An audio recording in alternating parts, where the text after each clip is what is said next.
Esta é uma mensagem do Ministério Reconciliados com Cristo. Gostaria de agradecer a você que segue fielmente assistindo nossos temas. Eu continuo em debilidade, depois eu vou te explicar por quê. Em debilidade em relação à conexão de internet para fazer ao vivo, tá bom? Eu prefiro fazer ao vivo. Dá menos trabalho fazer ao vivo, se você não sabe, fique sabendo, né? Porque é uma vez só. Quando eu faço gravado, eu faço e depois tem que assistir tudinho outra vez, tempo real, e depois outra vez, e depois subir, e depois publicar, e depois uma porção de coisa. Quando você faz ao vivo, pá, foi, entendeu? Então, eu quero que você saiba que estou em mudança e ainda não pude definir um local para que eu tenha a conexão de internet que já está contratada, porém não está instalada pelos motivos óbvios. Muito agradecido pela tua O programa de hoje está dedicado a responder aqui a nossa audiência com relação... São várias perguntas que as pessoas estão fazendo e hoje eu comecei a verificar com calma, uma por uma, e tem cada pergunta aqui interessante que talvez seja a tua dúvida ou a dúvida de alguém que você conhece.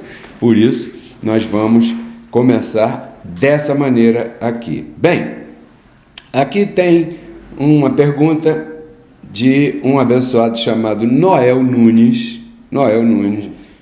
São perguntas de toda a época aqui, e ele diz: boa noite, pastor, por gentileza, defina para nós o que é carne. Será que isso pode ser a alma? Então, vamos começar respondendo a pergunta do abençoado Noel Nunes. Noel e abençoados, a carne é a nossa roupa humana. Por exemplo, você está vendo essa bonita camisa aqui, que já tem tantos anos que você não imagina quantos anos eu tenho essa camisa.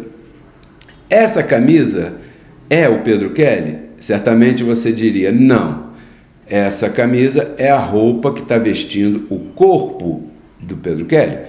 Detalhe importante, essa camisa está sobre o corpo humano. Então, enquanto eu estou vestido, você não vê o meu corpo, verdade? Porque a minha roupa está me vestindo. A carne é a roupa do espírito. Por quê? Porque a tua verdadeira identidade, Noel, é espiritual. Você é um espírito criado por Deus antes da fundação do mundo. Um dia você chegou a essa terra para cumprir o plano de Deus para você na tua vida. Qual era o plano de Deus na tua vida? Que você nascesse em carne humana no tal ano, tal dia, tal mês, naquela família, naquele país, que você teria então uma vestimenta, e essa vestimenta humana teria o cabelo assim, a cor da pele assado, a altura, a estatura, tamanho, tudo isso aí que você já sabe. Então, esse é o corpo que veste o espírito, porque Deus é espírito e pai dos espíritos. Se você é um espírito, se você é um filho de Deus, você é um espírito, tá bom? Então, a tua verdadeira identidade é a identidade espiritual. A tua identidade humana é essa que você acorda de manhã e olha no espelho, escova os dentes, toma banho, penteia o cabelo, bota perfume. Essa é uma identidade provisória que está cobrindo o teu espírito provisoriamente por um determinado tempo aqui nessa terra, e é o teu adversário. Aí é que começa. Por quê? Porque em Romanos capítulo 8, verso 3, está escrito que no teu corpo, esse corpo que veste você já entendeu, você é o espírito vestido por um corpo, nesse corpo está encerrado tudo aquilo que se chamou pecado, né? Então, para que fosse dado fim ao pecado, ele foi encerrado na carne, e a carne você sabe para onde vai no último dia, né? Então aí se acabou a carne. Essa roupa tem um prazo de validade, tem uma data de validade, e ela com o passar do tempo vai se deteriorando. O apóstolo Paulo chama a nossa carne de o homem exterior que se corrompe, ou seja, é uma roupa que veste você espiritualmente, né? A roupa humana veste você, e ela começa a envelhecer a partir do momento que nasce. E se deteriora também em relação a outros aspectos, tá? Ela se corrompe, vai se corrompendo todo o tempo. Em Gálatas capítulo 5, verso 19, o apóstolo Paulo afirma que nessa carne, essa carne tem desejos enganosos, ela tem obras, são conhecidas, ela tem capacidades inerentes a ela, né? Então ele diz exatamente assim aqui na tua Bíblia, em Gálatas 5,19: as obras da carne são conhecidas, e são, 2 pontos, adultério, fornicação, lascívia, ira, porfia, inimizade, ciúme, contenda, divisão, bebedice, glutonaria, feitiçaria, não sei o que, uma porção de porcaria. Ora, se Romanos 8,3 diz que no teu corpo aí está encerrado todo pecado, imagina, daí para lá, né? Então, dessa maneira, eu quero aqui responder ao nosso amado Noel, né? Que defina para nós o que é carne. Aí, então, está definido o que é carne, todo mundo entendeu. Mas ele põe aqui um adendo, pode ser a alma. Aqui vai um outro aspecto e uma orelhinha, uma pontinha aí, para que a gente possa compreender o que é a alma. Preste atenção, você é espírito vestido por uma carne, então você está em condição debilitada. Por quê? Porque você está preso dentro de um corpo de carne. Se você estivesse por aqui espiritualmente, você não sentiria sensações, tristeza, dor, angústia, medo, sabe essas coisas? Por que você sente isso? Porque você está habitando num corpo que capacita esses sentimentos. Então, a alma é esse resultado desse somatório da vida espiritual presa dentro de uma vida humana, de um corpo humano. Essa experiência é chamada de alma.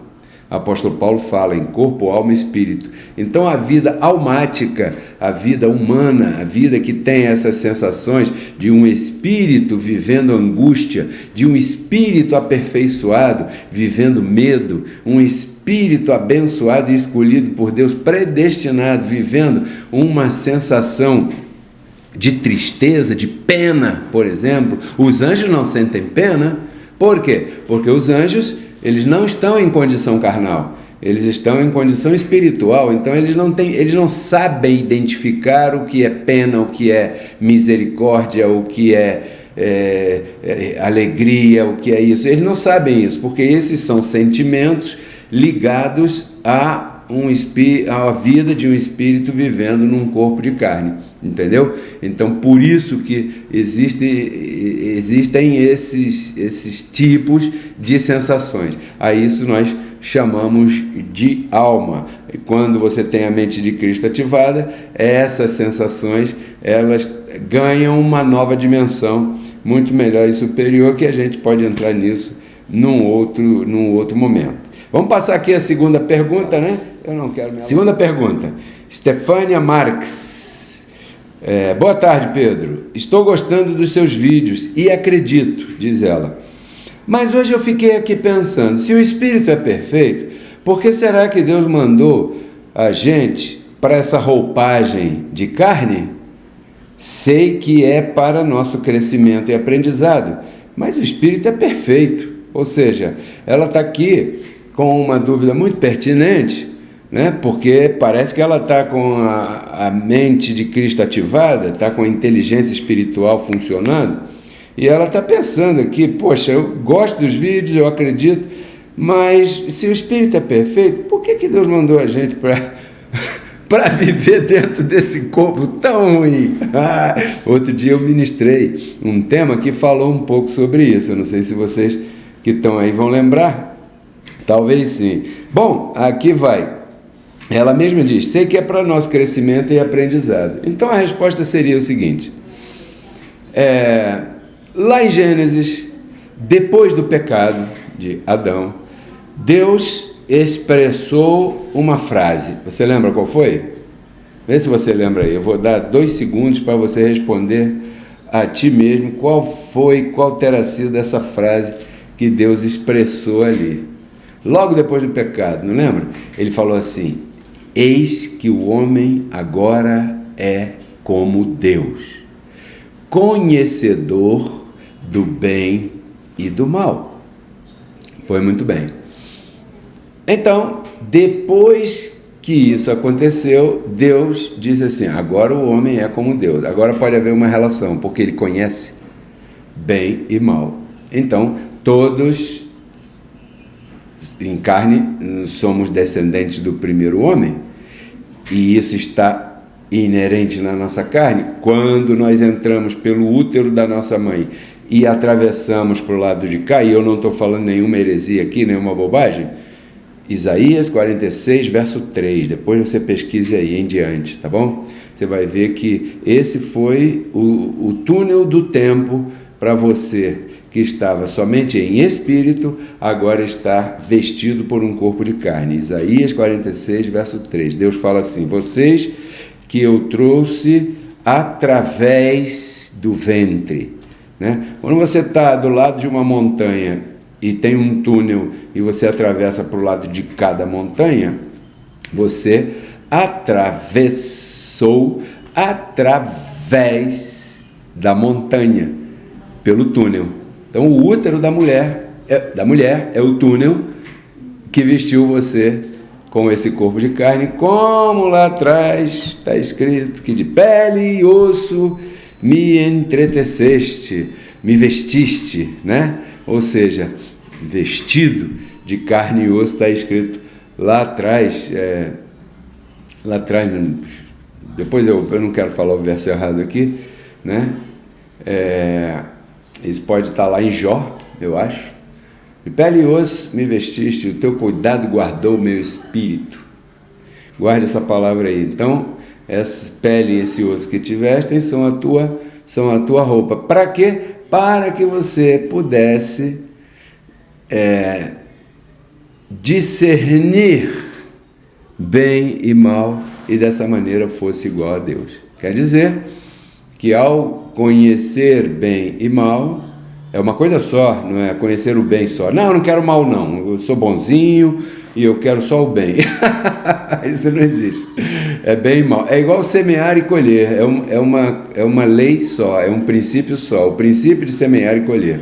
O princípio de conhecer bem e mal é uma coisa só, né?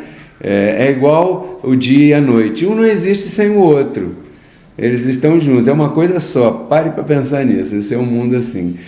Então, quando você entrou nesse corpo de carne que você teve a oportunidade de conhecer bem e mal. E é por isso que se manifestam as tribulações na nossa vida. Como disse aqui a nossa abençoada Estefânia, ela diz: eu sei que é para nosso crescimento e aprendizado. Justo, é para isso mesmo, para crescimento e aprendizado. Aprender, discernir bem e mal. Em outro lugar o apóstolo Paulo fala isso, aprender a discernir bem e mal, essa ciência, né? É uma ciência. Você não precisa praticar o mal para você saber o que é o mal, certo? Então é isso aí, e dessa maneira então você é igual a Deus. Essa pergunta foi interessante, né, também. Aí a Tânia Marx, agora aqui, ela diz aqui uma outra coisa interessante, num outro tema, né? Um tema que se chamou assim, olha, há 4 meses atrás eu ministrei um tema chamado pontos a serem corrigidos para ativar a prosperidade, a manifestação da graça de Deus na tua vida e tal. Procure lá, pontos a serem corrigidos. Existem vários pontos que nós, quem sabe, temos que corrigir, eu me incluo nisso, e esse tema é bem pertinente também. Então ali ela colocou: vale entrar aí a expressão a fé sem obras é morta? Então a resposta aqui seria, porque essa expressão foi de Tiago, né? Tiago, esse Tiago que escreveu a carta aqui, uma das cartas que a gente chama de carta de apostasia, ele escreveu essa carta, e essa carta foi uma carta dirigida a um povo que não era judeu, ou seja, ele estava em desobediência. Ele estava escrevendo para uma igreja que não estava a seus cuidados, debaixo de seus cuidados, porque ele não tinha essa autoridade da parte de Deus, e ele estava ali, na sua carta, atacando o apóstolo Paulo, porque Pedro, Tiago e João não se davam bem com o apóstolo Paulo, ou seja, quando eu digo isso, eu digo, eles não concordavam com o apóstolo Paulo, e o apóstolo Paulo, a pregação dele era esta aqui, o homem é justificado pela fé. E Paulo era acusado naquela época de ensinar as pessoas a se afastarem da lei, né? Se afastarem da lei de Moisés, dizendo e ensinando que a lei de Moisés fez parte do pacto antigo, e tudo se fez novo, porque nós agora estamos em Cristo, os que estamos depois da ressurreição, todos nós, né? Aqui não estou falando de religião, estou falando se você crê em Cristo, estamos depois da cruz, então a lei de Moisés não é para você. Tiago, esse escritor, ele era um legalista, ele era um judeu honesto, ele não era um judeu hipócrita como Pedro, não, ele era um judeu honesto, ele era aquele pé roxo. Então ele atacava o apóstolo Paulo, dizendo, você fica pregando aí que o homem é justificado somente pela fé, que não tem que fazer nada, é só crer, né? E eu quero dizer para você que a fé sem as obras da lei de Moisés, ela é morta.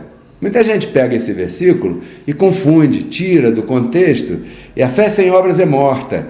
Tem que dar pão, café com leite, feijão com arroz para o cara que está lá na rua jogado. Está certo que tem que dar lá, porque ele está com fome. Isso não precisa nem dizer, né? Tem que dar, tem que ajudar. Se você puder ajudar, ajude. É isso mesmo, né? Então, mas aquele versículo não está falando disso. Aquele versículo está dizendo que a fé, Paulo, tua fé, essa fé que você prega, né? Sem as obras da lei de Moisés, ou seja, sem o batismo, sem as observâncias que Moisés estipulou naqueles livros do Levítico, Deuteronômio, aquelas 613 ordenanças, não eram 10 mandamentos, não, eram 613. Tiago sabia que eram 613, e ele estava dizendo, não adianta nada você dizer que crê em Cristo se você não observa aqueles mandamentos. Essa fé, crer em Cristo sem observar os mandamentos, é morta. Era isso que Tiago estava falando ali. Então, e o apóstolo Paulo aqui, por exemplo, eu quero só para basear aqui em Romanos capítulo 3, verso 28, né, vamos, que eu acho aqui rapidinho, diz aqui, Romanos 3, 28, penso que concluímos então que o homem é justificado somente pela fé, sem as obras da lei. Isso é uma conclusão, né? Conclusão. Então não podemos confundir aquilo que nós temos que fazer. Esforça-te na graça.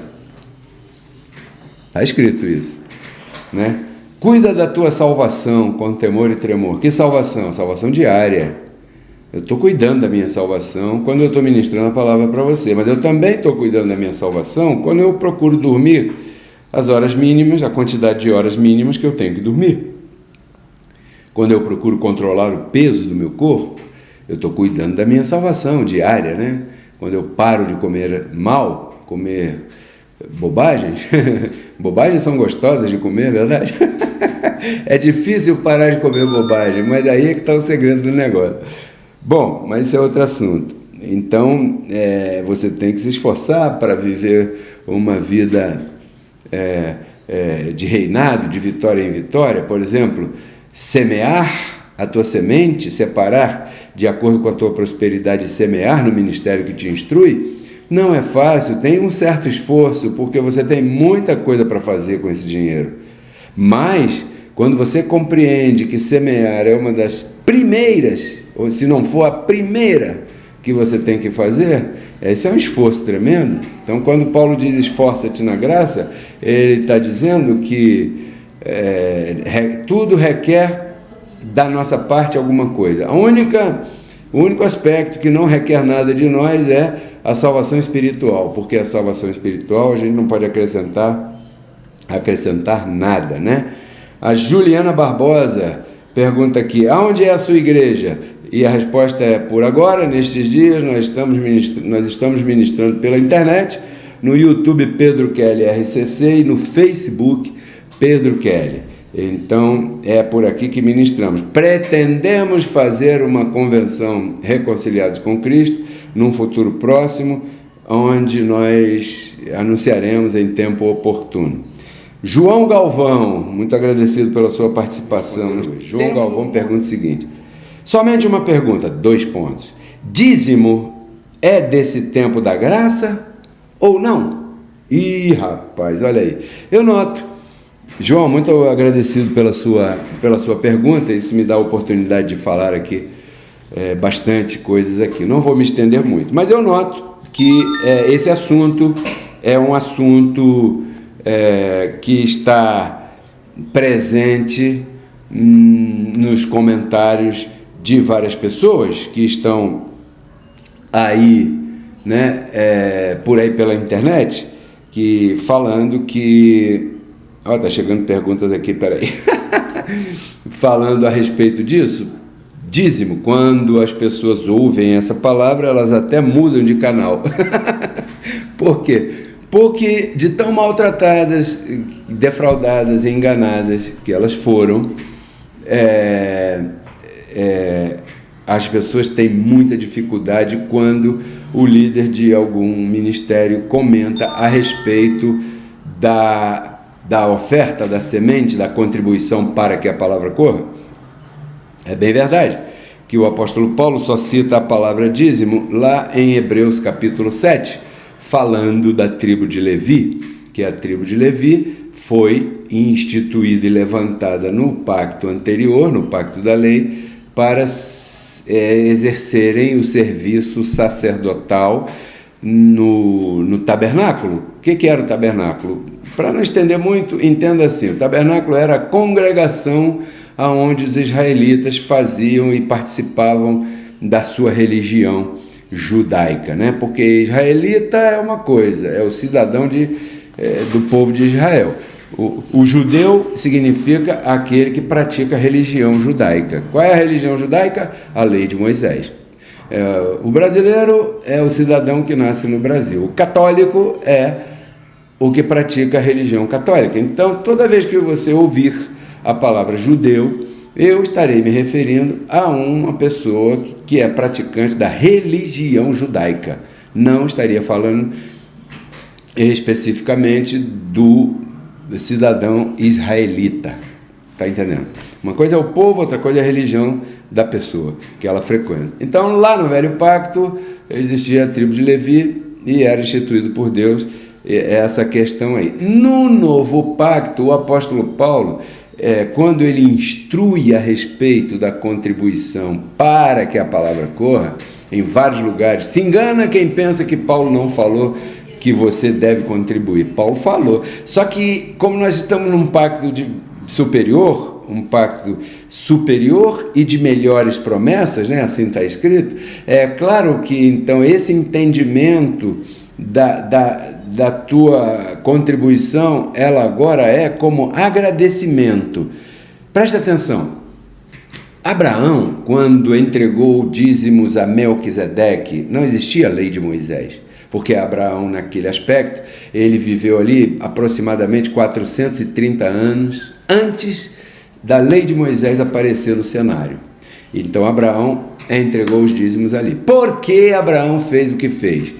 Por agradecimento pela vitória, pela multiplicação, pela prosperidade que tinha, pela vitória dos reis, por ter conseguido libertar o seu sobrinho, que era um cabeçudo tremendo, Ló. Você sabe quem foi Ló.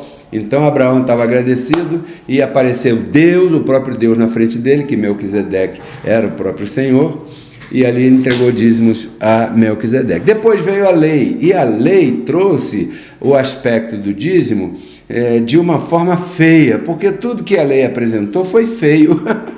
Sim ou não? A lei fala de gafanhoto, devorador, não sei o quê. Na graça não tem gafanhoto, não tem diabo, não tem devorador, não tem obrigação, mas tem semente. Você concorda comigo? Você já viu isso? Então, agora Paulo não fala dízimo. O que ele fala? Por exemplo, para não ficar nas minhas palavras, eu estou respondendo aqui ao João Galvão. Em 2 Coríntios, capítulo 9, verso 6, o apóstolo Paulo fala assim: aquele que contribui escassamente, colherá escassamente.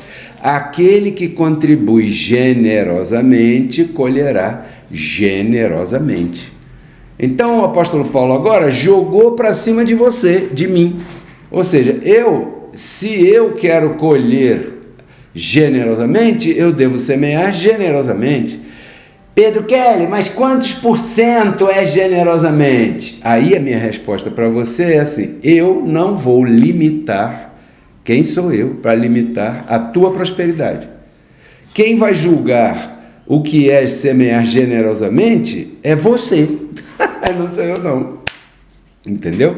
Porque o apóstolo Paulo, em outro lugar, ele escreveu assim: será aceito a tua contribuição de acordo com aquilo que você tem e não segundo aquilo que você não tem.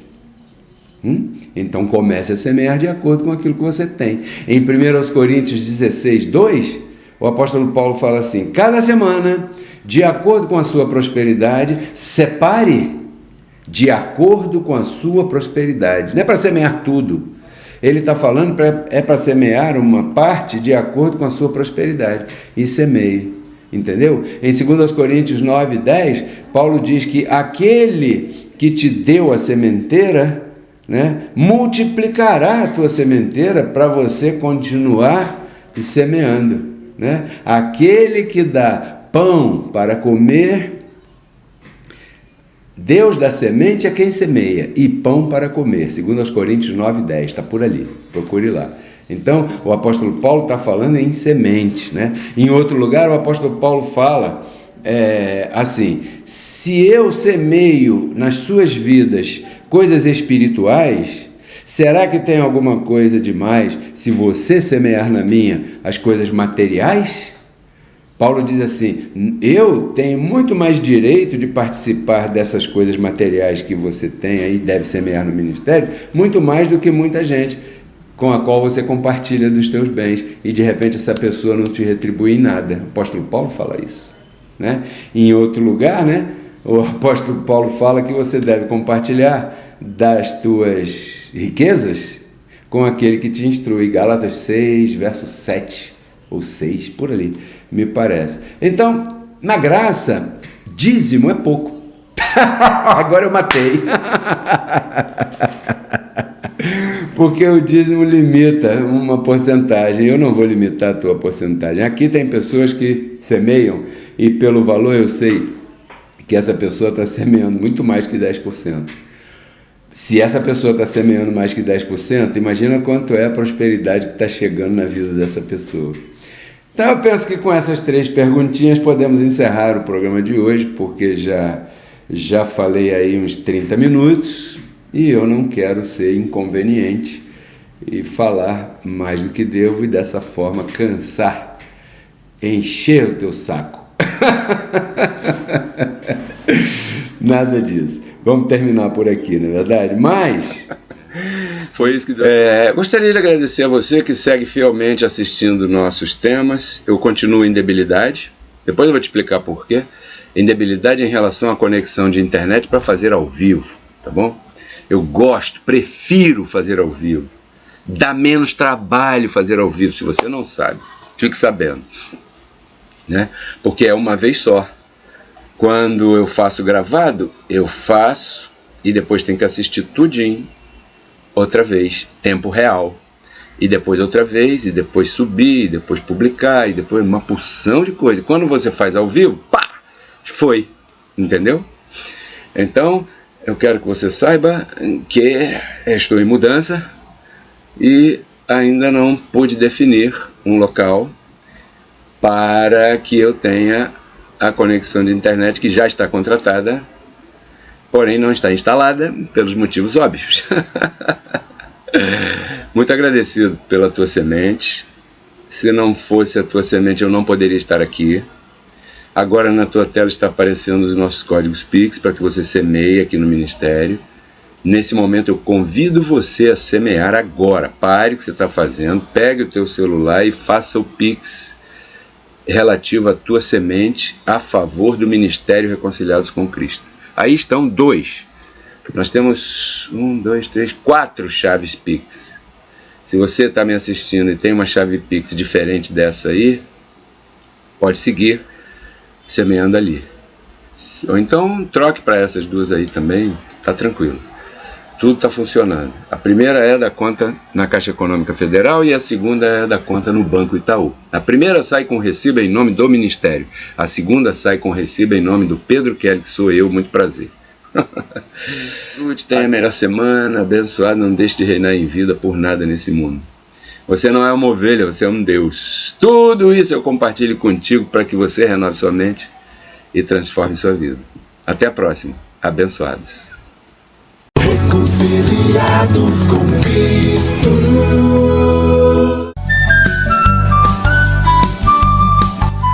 Se você gostou do tema que você acabou de ouvir e deseja conhecer um pouco mais sobre este e outros maravilhosos assuntos, eu te convido a visitar o nosso canal no YouTube Pedro Kelly RCC. Ali estão publicadas todas as nossas palestras e ministrações que têm como objetivo agregar na tua vida valores espirituais, emocionais e materiais.